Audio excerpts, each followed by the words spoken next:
Coming home, the story of Asiyah. Runners. Whose place is this? I asked Chase as we pull off of the asphalt road and onto a dirt trail. Located within the trees of this secluded upstate country setting is the cabin. Mine, Chase answers. Oh. Crypto investments, stocks and bonds. One thing my dad taught me was how to invest money to make your money make money. Oh. We have made it to the cabin. I purchased the property a couple of months ago. I know what you were thinking. A 17-year-old kid purchasing a property? It's amazing what people will overlook when all cash and no contingencies are offered for, well, anything. Anyway, money is nothing more than energy, and energy is abundant and unlimited. There's more than enough money for everyone and all at any given time. Are you a vibrational match for the things you deserve and desire? I knew the cabin would impress Asiyah. I want to show her so much more than this cabin. She deserves the world. She has to believe this first. She will believe this soon. This life of hers has acted as muck in the waters of Asiyah's divinity. Asiyah holds within her the energies of the greatest love.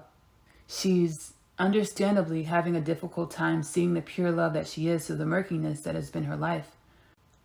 Was this my father's plan all along for Asiyah? To thrust her into a life of despair? Did my father place her in harsh environments so that she would never, energetically, be able to realize her true nature? I open the door to our home for who knows how long. I feel the energy of Asiyah's amazement. The exterior of the cabin is modest. The interior, not so much. The decor is contemporary modern with the latest technologies. From the TV in the living area atop the fireplace to the range and the fridge in the kitchen. Make yourself at home. There's a master suite here on the first level, as well as a few rooms on the second floor for you to choose from. Make yourself at home.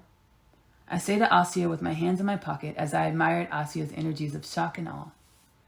Thanks, Chase. I guess I fell asleep on the bed in the room upstairs, 2 doors down the hall to the left.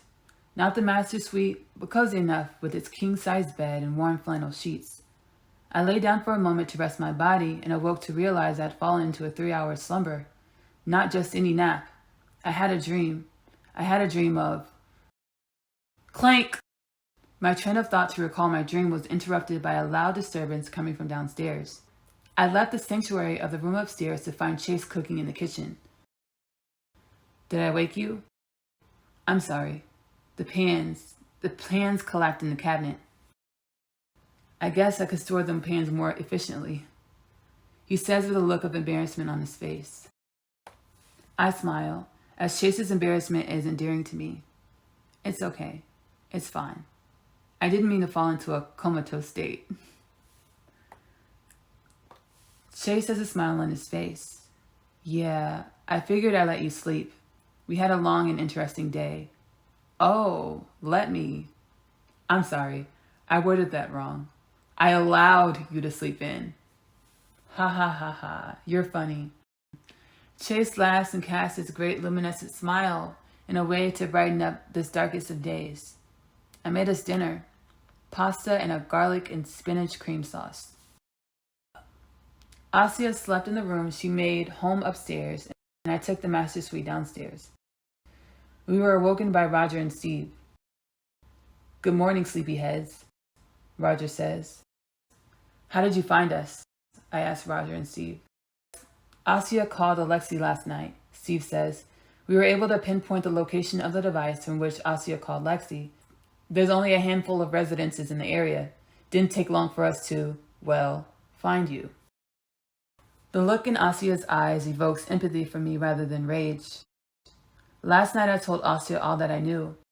I told her my father hired Roger and Steve to keep tabs on her. I told Asiyah about our first encounter on the day of the baseball game.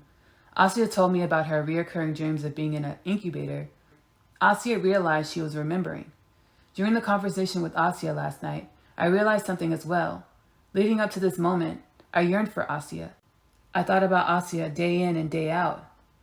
Asiyah recognizes my energy just the same. Where's my father? I asked Roger and Steve. Back in the city, in his lab. Roger answers. Not even his rogue son can pull him away from that place, Steve adds. Back in the city, my father discovered he needed Asiyah and me. Why, of course. The energy needed to reestablish contact with the Arvectorians is the energy that is Asiyah and Chase. Why did I not think of this sooner? Roger, it's Jerry, Steve says as he's on the phone with my father.